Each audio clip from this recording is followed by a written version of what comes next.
Write a short introduction for Geoffrey Hinton, the subject of this video. Geoffrey Hinton is a University of Toronto Professor Emeritus who is known as the Godfather of AI. He recently left Google so he could more freely discuss the dangers posed by unchecked AI development. We spoke to him in his London home about the technology he helped create, its many benefits, and why he suddenly fears humanity is at risk. I got a request from the Wall Street Journal. They want me to correct my obituary. What do you mean? They want me to correct my obituary. They've like pre-written it. They've right? pre-written my obituary. I wonder what Mark Twain would have said about that.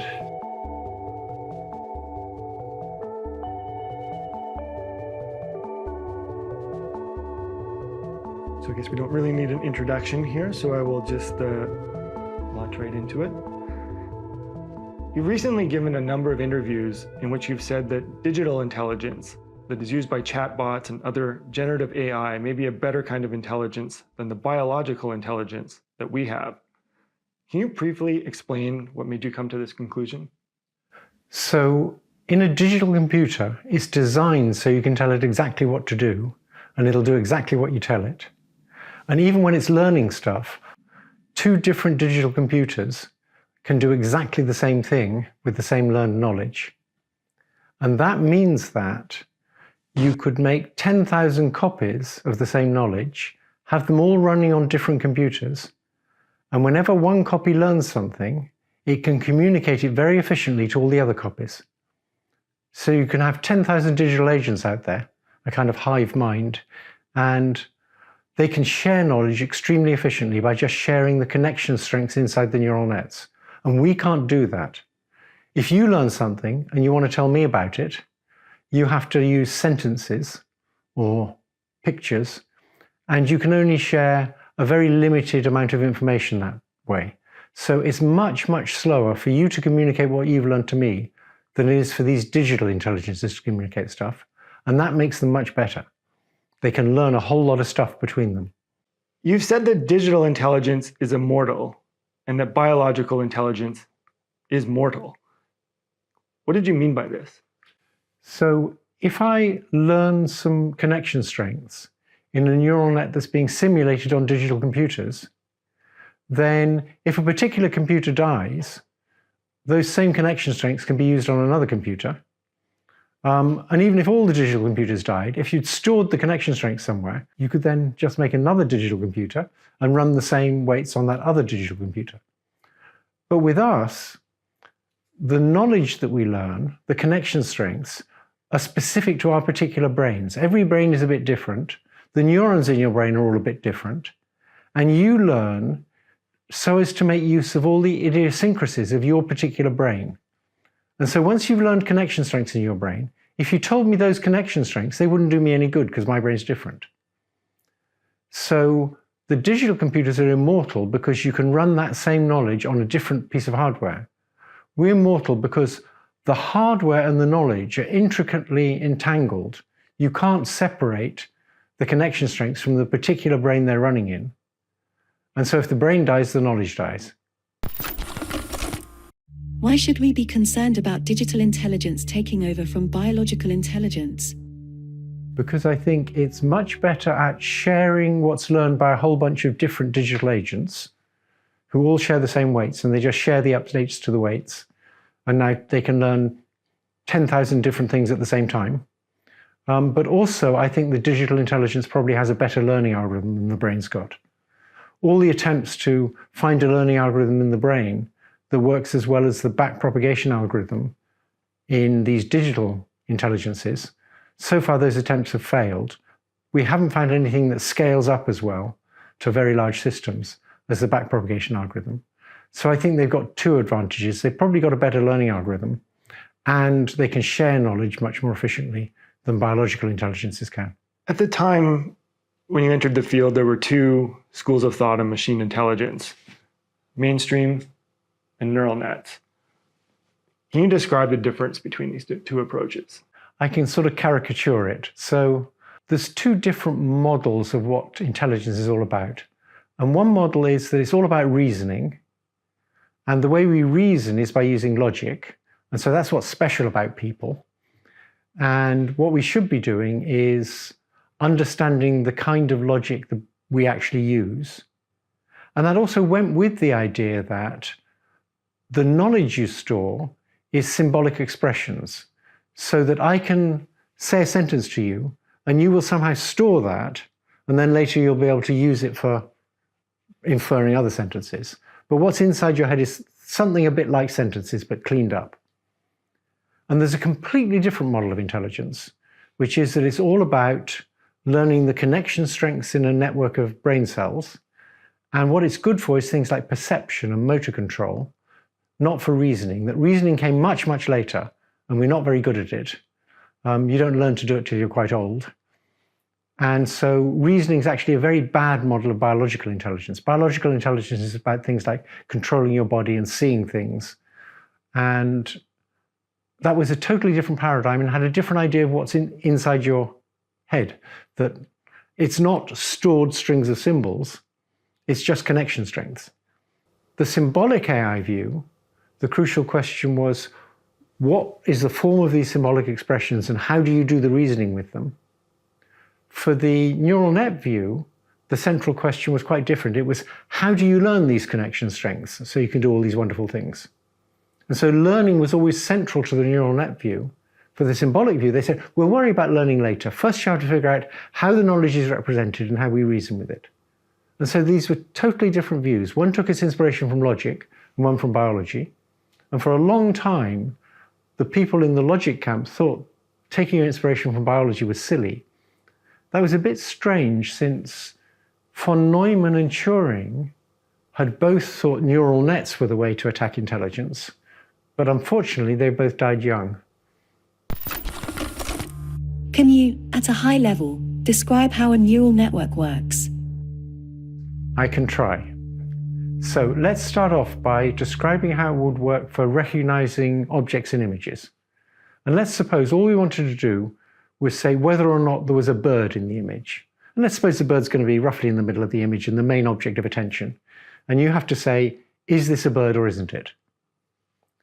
So you can think of an image. Let's suppose it's 100 pixels by 100 pixels. That's 10,000 pixels. Each pixel is 3 colors, RGB. So that's 30,000 numbers. And in computational terms, recognizing a bird in an image consists of taking 30,000 numbers and outputting one number that says yes or no, it's a bird. And you could try and write a standard computer program to do that. And people tried for many, many years, and they could never get it to work very well. Like for 50 years, they were trying to do that. Or you could make a multi-layer neural net. And I'll start off by telling you how you would wire up a neural net by hand. So what you'd do is you'd have the pixels, and that would be the bottom level. And then you'd have a layer of feature detectors. And a typical feature detector might have big positive connection strengths coming from a vertical row of pixels, and big negative connection strengths coming from a neighboring vertical row of pixels, and no connection strengths anywhere else.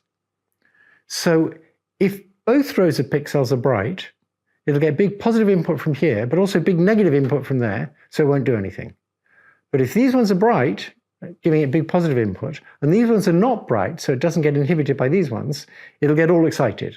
It'll say, hey, I found the thing I like, which is bright pixels here and dark pixels here. And that's an edge detector. I just told you how to wire up by hand using positive and negative weights, something that would detect a little vertical edge. So now imagine you have a gazillion of those guys detecting different edges in different locations in the image, in different orientations, and at different scales. That would be your first layer of feature detectors.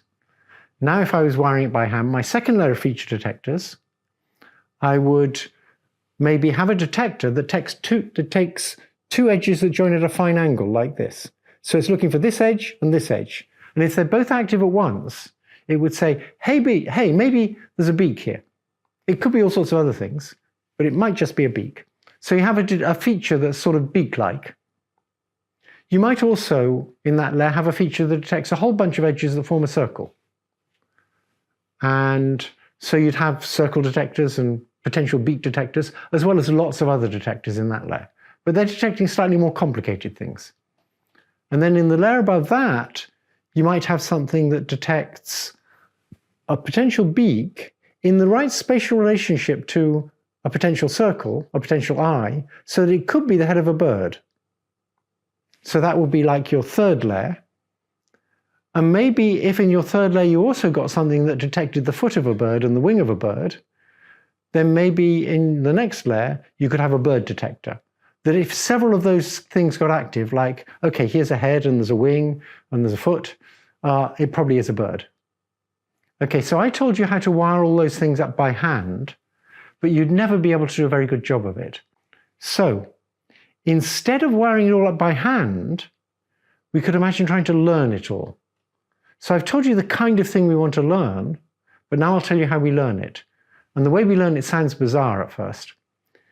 Instead of wiring in all the connection strengths so you get the detectors you want, you start with random connection strengths, just random numbers on all the connections. And so you put in an image of a bird, and you go forward through these layers of feature detectors, and it just behaves completely randomly.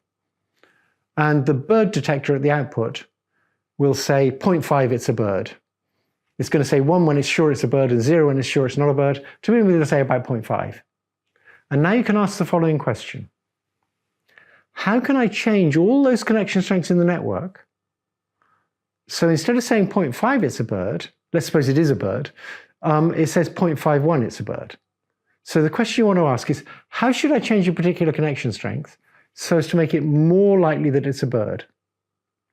And you can figure that out by taking the difference between what you got and what you wanted. So you wanted 1, and you actually got 0.5. You take that difference, and you send that difference backwards through the network, and then you use some calculus, which I won't explain, and you're able to compute for every single connection in the network how much you'd like to make it bigger or smaller in order to make it more likely to say bird.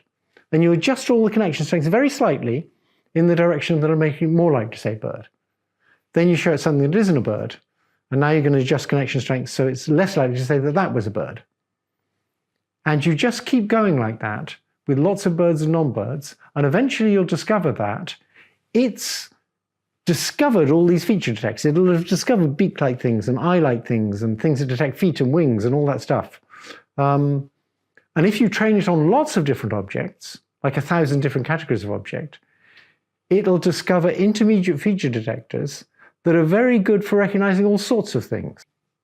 So the magic is that there's this relatively simple algorithm called backpropagation that takes the error in the output and sends that error backwards through the network and computes for all the connections how you should change them to improve the behavior, and then you change them all a tiny bit, and you just keep going with another example. And surprisingly, that actually works. For many years, people thought that would just get jammed up. It would get stuck somewhere. But no, it doesn't. It actually works very well. I'm curious, how do neural networks handle language? Okay, so now you've got the idea of how we train it to recognize a bird. Imagine now that we take a string of words as the input. And the first thing you're going to do is convert a word into an embedding vector. That is, it's a little bunch of numbers that captures the meaning of the word, or is intended to capture the meaning of the word. And so your first layer after the words will be these embedding vectors for each word. And now we're going to have lots of layers of embedding vectors. And as we go up through the network, we're going to make the embedding vectors for a word get better and better because they're going to take into account more and more contextual information. So suppose in this sentence, let's suppose we don't have any capital letters, okay? So suppose in this sentence you have the word may. Well, the most probable meaning of may is that it's a modal, as in he may do that. But obviously there's a completely different meaning of may, which is the month. And so initially, it doesn't know, just looking at the word may, it doesn't know what embedding vector to use. And it'll use a kind of compromise vector, something that's sort of halfway between the embedding vector that represents the modal may and the embedding vector that represents the month may. And then at the next layer, it's going to refine that vector. It's going to make a slightly better vector depending on the context that it got, depending on nearby embedding vectors. So if, for example, nearby there's the embedding vector for June, then it'll refine the one for May to be more like a month and less like a modal. But if there's the embedding vector for wood, it'll make it more like a modal and less like a month. And as you go through the network, it can refine these embedding vectors and make them better and better.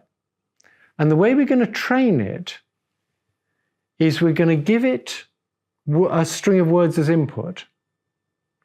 And we're going to, here will be one way to do it. It's not exactly what's done, but it's easy to understand. For the last word, you just put in a kind of neutral word. You say unknown. And it has a very vague embedding vector that's kind of the average of all the vectors for all words. It doesn't know, right? Now, as you go forwards through the network, that last word will be able to be influenced by previous words. And it starts off very vague, but as you go through these layers, it can get more and more precise. And by the time you get to the end of the network, that embedding vector could look like the embedding vector for a particular word or for some combination of words, some average of several words. And you train the network by saying, you go through all these layers, and that last word, you'd like the embedding vector to look like the embedding vector for the word that actually was there in the text. And that's how it predicts the next word. It tries to change this sort of neutral embedding vector into one that is close to the embedding vector for the correct word that appeared in the text. And you take the error, the difference between the embedding vector in the text and the embedding vector it produced, and you propagate that backwards through the network. And it's propagating backwards through the layers, but it's propagating from this word to previous words so that they will have the right influence on this word. And that's the backpropagation algorithm learning to predict the next word. So despite some of the theoretical breakthroughs in this field, these neural networks didn't work very well for a long time. And why was that? It was a combination of reasons. So we weren't very good at initializing them. That is, I said you put in random weights and then learn everything. But if you don't carefully decide what kind of random weights, the thing never gets off the ground. So that was a little technical reason why they didn't work very well in deep nets with lots of layers of feature detectors. But the main reason was we didn't have enough compute power and we didn't have enough data.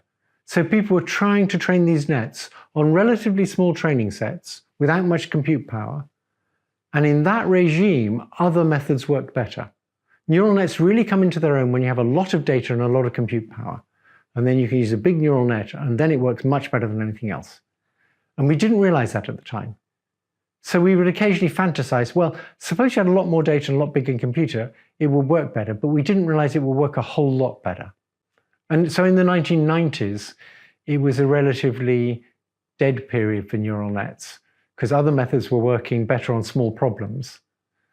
And a lot of people in computer science gave up on neural nets. In psychology, they didn't, because in psychology, they wanted something that was like the brain. And neural nets were clearly more like the brain than symbolic AI. But in computer science, neural nets sort of came into disrepute in the 90s. So let's fast forward then to another decade, to the 2000s. Was there a moment for you when it became clear that the approach that you'd been pursuing was the one that was going to prevail? Okay. In 2006, we figured out how to initialize the weights much better by doing unsupervised learning, and then backpropagation worked much better. So it was fairly clear then that backpropagation really was going to work very well. But in 2009, two of my grad students, George Dahl and Abdul Rahman Mohammed, made a much better speech recognizer. Actually, a slightly better speech recognizer, but it was slightly better than the state of the art, using deep neural nets. And then it was fairly clear that this stuff was going somewhere. And all the big speech groups over the next few years switched to using neural nets. And then in 2012, that speech stuff came out in the Android, and suddenly the Android caught up with Siri. It was as good at speech as Siri because it was using neural nets. And in the same year, two others of my graduate students, Ilya Sutskova and Alex Krzyzewski, made a neural net that was very good at recognizing objects and images. And that beat the state of the art by a lot. And so I think it was this combination that it was already working for speech recognition and already in production. The big companies knew that. The public, I don't think, were very well aware of that. But then suddenly it worked much better for computer vision.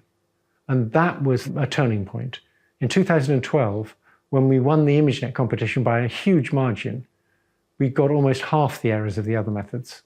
And it was a public data set, but with a hidden test set, so you couldn't cheat. So let's just focus a bit on 2012, because you said it was a really pivotal year for this. Can you describe, again at a high level, how AlexNet worked? I take it that might have been named after your graduate student. That was named after Alex Krzyzewski, because he was a wizard programmer, and he made it work. Ilya helped a lot, but it was mainly Alex's work. So I explained to you, when explaining backprop, how you'd have these layers of feature detectors. And AlexNet was basically that kind of a net, but with 1,000 different object classes and with about 7 layers of feature detectors. And it also used something else that was developed by Yann LeCun, which is convolutional nets. And I'll try and explain those now, because they were very important. Remember how I said you might make a detector for a bird's beak by checking by having 2 lines like that. And if you see those 2 feature detectors, then you make a beak detector. But that would just be for a specific location, right? In a convolutional net, when you make a feature detector for one location, you make the same feature detector for all the locations in the image. So now if it's trained with a beak here, when it's learning, and it really says, I need a beak detector for that, so it learns a feature that detects this beak, it will automatically make copies for all of the other locations in the image. So if now the bird occurs in a different location, it will have the feature detectors to recognize it. So that idea that you copy the feature detectors to every location, that's a convolutional net, essentially. And that makes the whole thing generalize much better across position. It can cope now with things changing position, because it's got copies of all these feature detectors in every location. And with convolutional nets and multiple layers of features, what Alex did was programmed all that very efficiently on a thing called a graphics processing unit, which was developed for computer graphics, but is like a mini supercomputer. It can do lots and lots of computation in lots of separate processors all at the same time. And so it gave us about a factor of 30 compared with a normal computer. And a factor of 30 is about sort of 10 years progress in computers. So suddenly we could leap 10 years into the future in terms of compute power. And it was very difficult to program these GPU boards. Alex managed to program 2 of them to collaborate, which was even more difficult. And the last ingredient was the ImageNet dataset. So someone called Fei-Fei Li and her collaborators put together a big set of images and then a public competition where you had about 1 million images with 1,000 different kinds of objects. So you had about 1,000 examples of each kind of object. And you had to learn to recognize those objects. And then the test set would be different images, which also contain those objects. And so you'd have to generalize to the different images. And it turned out the best computer vision technique that had been invented up till then was getting like 25% errors. And Alex got 15% errors. And since then, it's gone down to about 3% errors. It's gone much better since then. But it was a huge jump. And people in computer vision were extremely surprised. And most of them behaved in a very admirable way, which is they said, hey, we never thought this would work, but hey, it works, so we're going to do that instead of what we were doing. That's what scientists don't usually do. Scientists usually just grow old complaining that this new stuff is nonsense. And how would you describe the pace of innovation that we've seen in AI since that moment? It's just got faster and faster. So if you'd asked me in that moment, how long till these neural nets can do machine translation that's better than the state of the art, I'd have said maybe 10 years. Because machine translation is the kind of thing that, if you've got a theory that's all about processing strings of symbols, machine translation is the ideal problem for you, because you have a string of symbols in one language and you have to produce a string of symbols in another language. And the symbolic people thought, well, inside you're just manipulating strings to do that. The neural net people thought you have to take this string of symbols, you have to convert it into these big patterns of neural activity, and then you have to convert it back into symbols at the output. And I was very surprised when it only took a few years for machine translation to be good, and then in another year or two, Google was using it, and it greatly improved the quality of machine translation. Like in languages like Chinese, this is from memory, but there was a gap between how good the computer translation was and how good human translation was, and it just halved that gap overnight. I think it was Chinese that did that. But in a lot of languages, it just made it a lot better. And since then, it's got considerably better since then. But by 2015, it was already working pretty well. And that really surprised me. It only took 3 years. You say you were surprised at the pace of innovation. What did you think the first time you used a large language model like ChatGPT? Did we surprise you? I'm just shocked at how good it is. So it gives very coherent answers, and it can do little bits of reasoning. Not very sophisticated reasoning yet, although it'll get much better. So for example, I asked it, this is GPT-4 now, I asked it a puzzle given to me by a symbolic AI guy who thought it wouldn't be able to do it. I actually made the puzzle much harder and it could still do it. And so the puzzle goes like this. The rooms in my house are either white or blue or yellow. Yellow paint fades to white within a year. In 2 years' time, I would like all the rooms to be white. What should I do? And a human being would probably say, you should paint the blue rooms white. What GPT-4 said was you should paint the blue rooms yellow, but that works too, because the yellow will fade to white. And I don't see how it could do that without understanding the problem.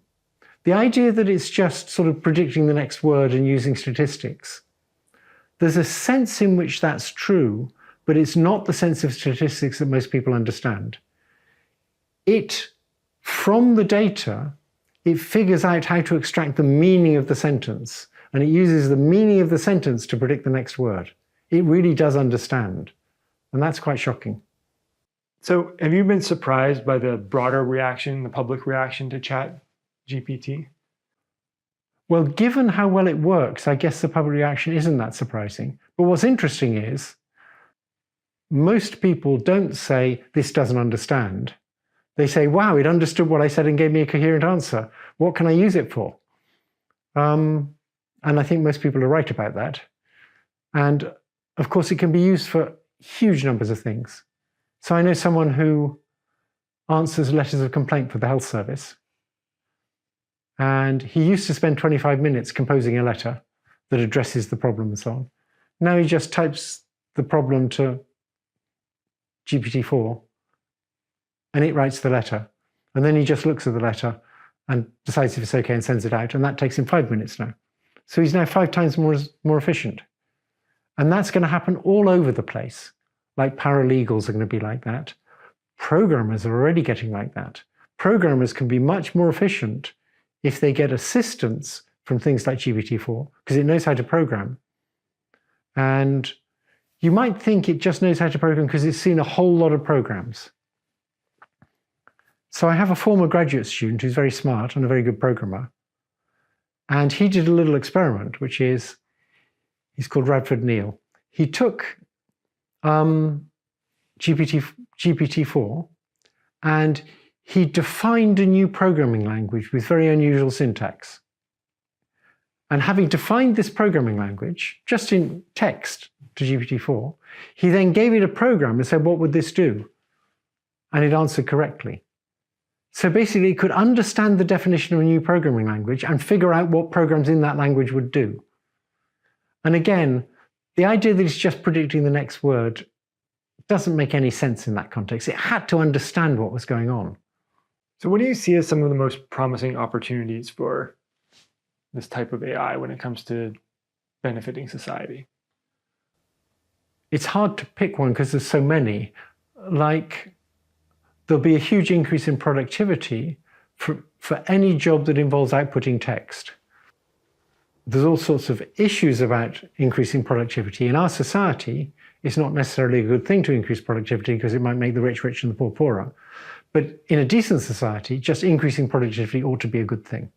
So there'll be things like that. It's wonderful for making predictions. It'll be better at predicting the weather. People don't know by how much yet, but it's already much better at predicting floods.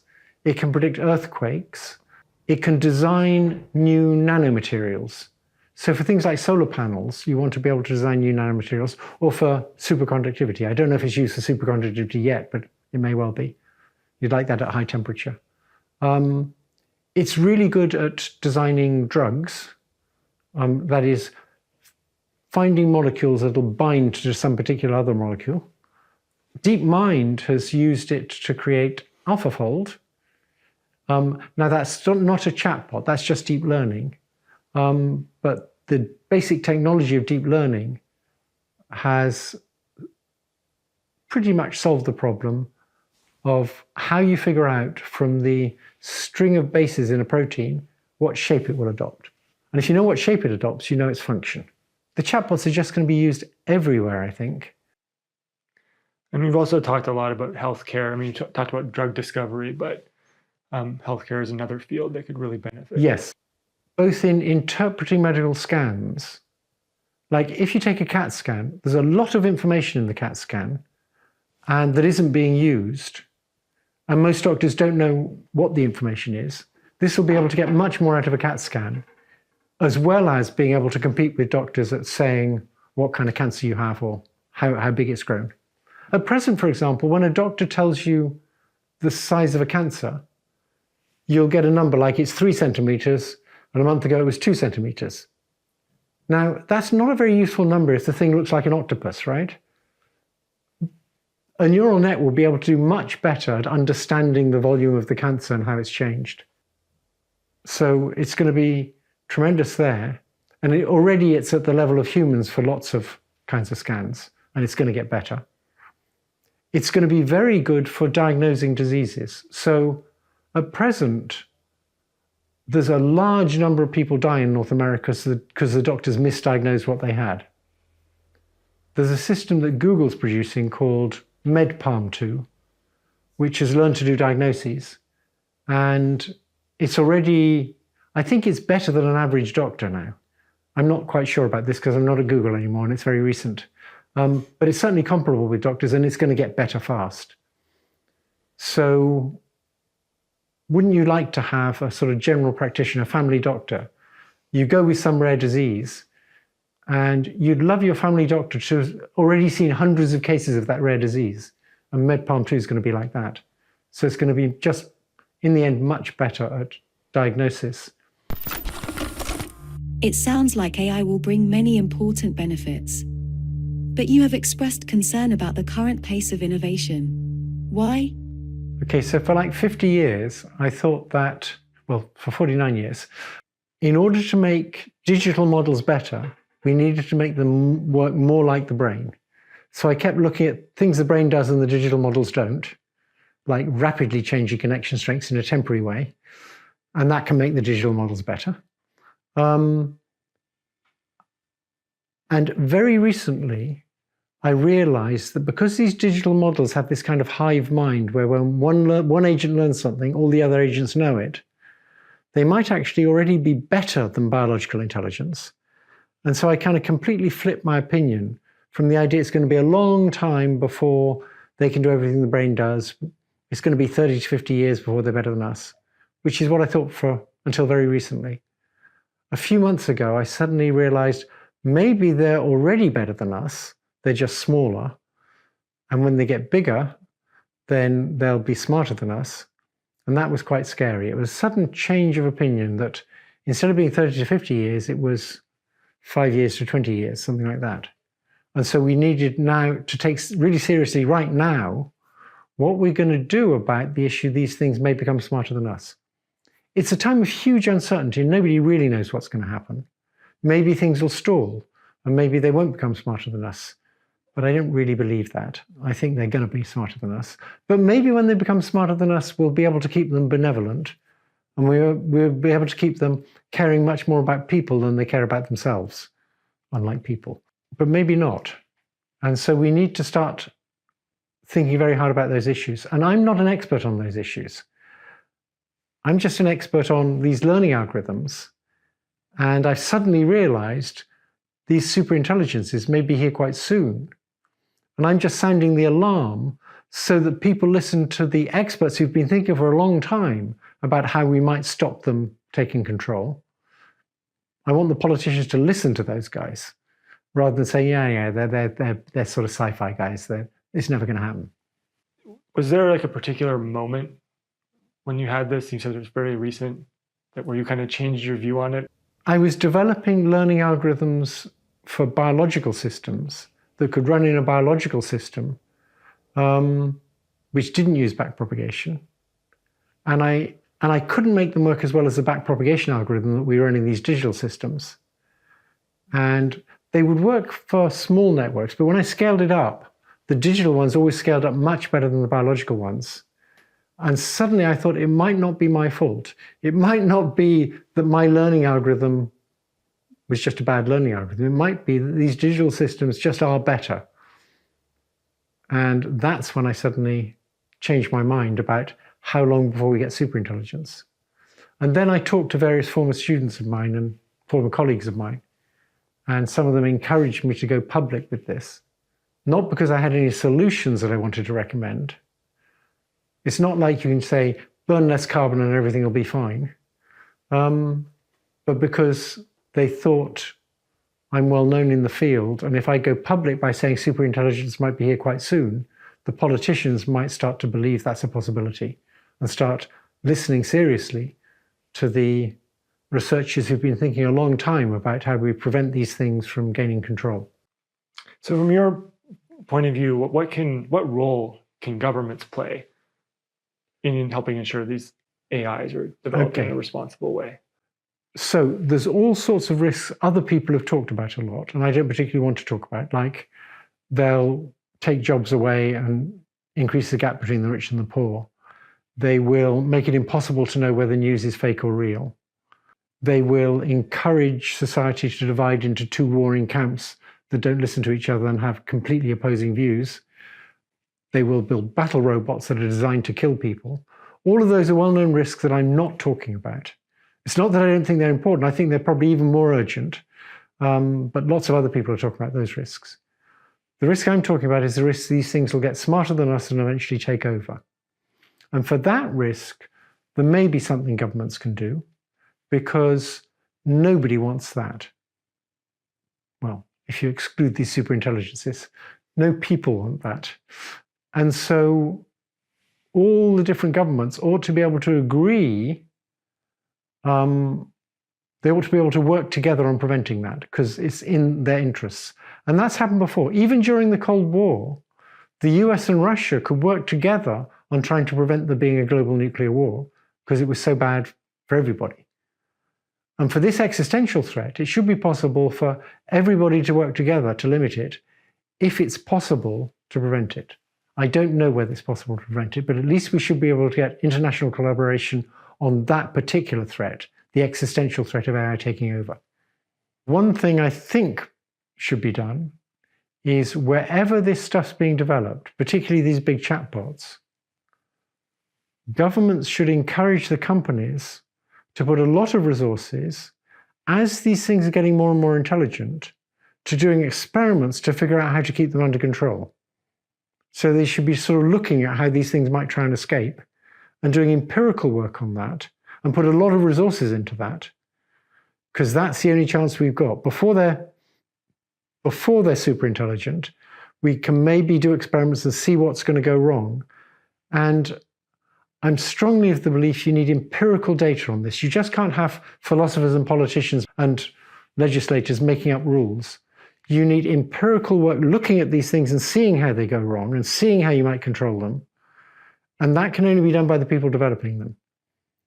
So since you can't stop the development, the best you can do is somehow have governments put a lot of pressure on these companies to put a lot of resources into investigating empirically how to keep them under control when they're not quite as smart as us.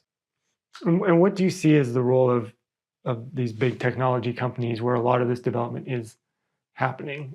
Would they do this without that kind of government regulation? So a lot of the people in the big companies, all the people I know who are senior in the big companies are very worried about this and do put work into that. They're very concerned about it, but they have an obligation to their shareholders. And I think it to make big profits. And making big profits, particularly in the short term, doesn't align nicely with putting a lot of effort into making sure it's safe. So you see this in all industries. In the railway industry in the States, having safety devices that tell you when a wheel's locked cost money, and the big rail companies just rather have accidents than do that.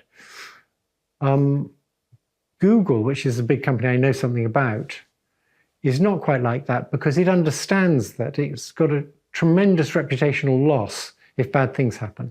And that's why Google didn't release these chatbots. It kept them private. It didn't want them out there in the world for people to play with. It wanted to use them to give you better search results or to complete your Gmail for you, but not to give them to people to play with. And it could only be responsible like that until OpenAI and Microsoft put them out there, and then Google had to compete. But the big people in the big companies really care a lot about their reputation and about not having bad effects. But they could maybe be made to care even more about this safety issue by government doing something to insist that they put a lot of work into that. And there's other things that could happen, like it's very hard within a company to have people working on long-term existential threats because they're paid by the company and there's a conflict of interest, which is one of the reasons I left Google.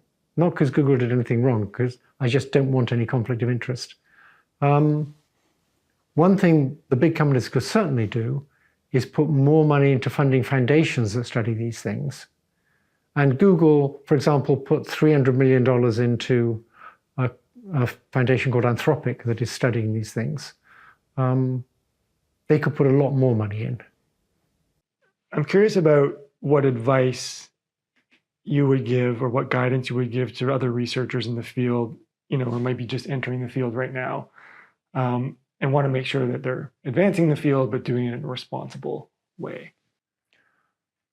Well, one piece of advice I'd give is look at how many people are working on making these things better and how many people are working on preventing them from getting out of control.